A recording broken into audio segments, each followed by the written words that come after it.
Anyone disappointed by Star Trek Discovery's grimdark view of the future past will likely leave Choose Your Pain still disappointed. The episode continues the trend of star conflicts, bad vibes, and interpersonal squabbling. Even the introduction of one of the original Star Trek's most memorably campy creations fails to lighten the mood. And yet if you're able to get past the sometimes forced nature of the show's emotional palette, this entry is a considerable improvement from last week. The dialogue is clunky, the lights are too low, and everyone seems to be running on 3 hours of sleep at best.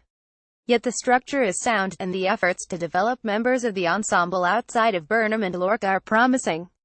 There's still a ways to go, and this might never be the sort of hopeful, life-affirming Trek so many are missing. But it has promise, at least. Burnham actually takes something of a background seat this hour. The plot has Lorca getting kidnapped by Klingons and trapped on a prison ship, while Saru takes command on the Discovery and works to get his captain home. Burnham's major concern is for the creature whose life she saved last week, the tardigrade with the magic ability to navigate the spore drive.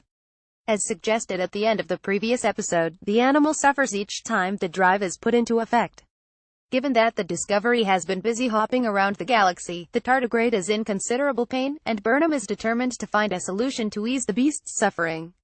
Like her need last week to prove Ripper wasn't a monster after all, Burnham's goals here demonstrate a respect for all living beings that should be a hallmark of the franchise. Thankfully, her worries are far better justified in pain. The exact science of how the tardigrade interacts with the spore drive is beyond me, and the struggle to deal with the creature's pain is a plot that could have used a little more breathing room. It's hard to be emotionally invested in a personality-free beast we barely see. Yet at least the core is sound, and continuing Burnham's commitment to doing the right thing even when it makes the lives of those around her more complicated, is a good character move. Her goals come to a head when Saru takes command. He insists on using the drive to rescue Lorca whatever the cost, and Burnham's refusal to back down drives him to ultimately confine her to quarters. Which is why she's less of a presence in the episode's back half. This isn't perfect. Putting Burnham in a situation where she seems willing to sacrifice Lorca's life for the sake of the tardigrade doesn't entirely make sense, and there's an artificiality to the fight between her and Saru, making them both less people than ideological positions. It's especially tricky considering how little we still know about Saru. But the script does make a good effort to justify his behavior, underlining his insecurity in the role of captain and even having him state flat out his resentment of Burnham for robbing him of the chance to learn leadership at Captain George's side. There's a lack of grace to much of the character work in the show so far. Too often individuals simply state how they feel about things, without any of the nuance or hedging that makes for good drama. The performances carry most of it, but it's still a distraction, and it makes every argument automatically strident, as there's little setting between chatting and ranting. But given that the episode focuses its attention between the Discovery and Lorca, there's enough screen time devoted to each plot thread to make this all feel, if not exactly elegant, then at least functional. Lorca's time on the unnamed Klingon prison ship is equally competent, if even less inspired.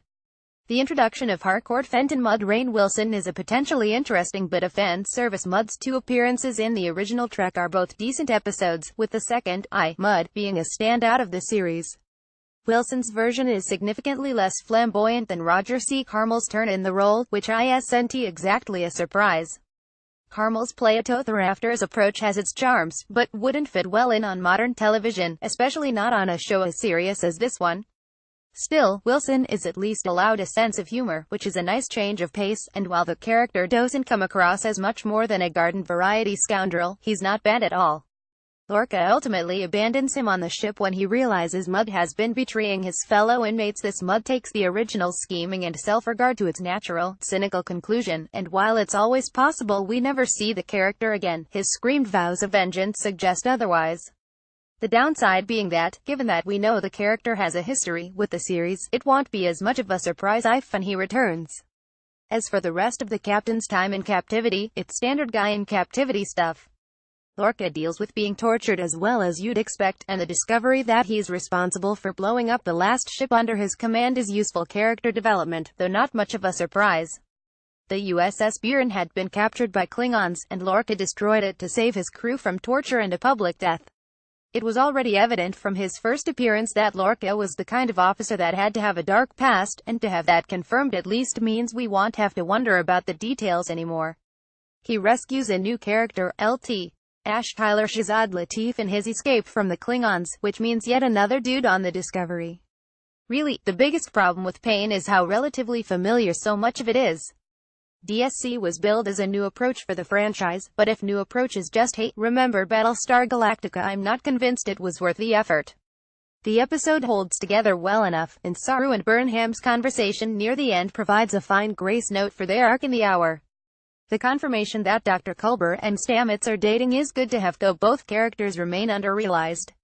There is still potential here, and at the very least, I'm relieved to see the show righting itself after such a shaky outing last week. But if this is as good as it gets, I'm not sure it was worth the effort in the long run. Stray observations: have been watching a lot of Toast of London lately, and it was a delightful surprise to see Clem Fandango on Star Trek, albeit in a much more serious role. Tyler plays Fandango on Toast. The episode title comes from the Klingons' practice of forcing prisoners to decide which one of their number is beaten.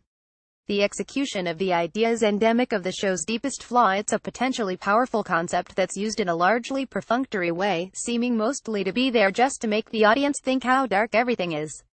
The spore-drive storyline moves so damn fast that it plays more like an outline than an actual plot. In 3 scant episodes it's gone from experimental to practical but costly, to practical but costly in a different way. It would be nice to have some time for any of this to sink in. Also, while I'm not asking for a lecture, a clearer understanding of just how much faster and easier the drive is to use than regular warp would be useful. I barely have a job here. I've never been less busy. Burnham. That conversation with Tilly is one of the few times we get a glimpse of how Burnham is handling her current situation, and, as with so much, it's a shame that there was no time to actually get a feel for what her day-to-day life on the Discovery is like. It's slightly frustrating that after making so much about how the new series would have a more diverse cast, there are only 2 major female characters. Ah well, at least Tilly got to swear, "You should have the privilege to see the universe the way she did." Burnham.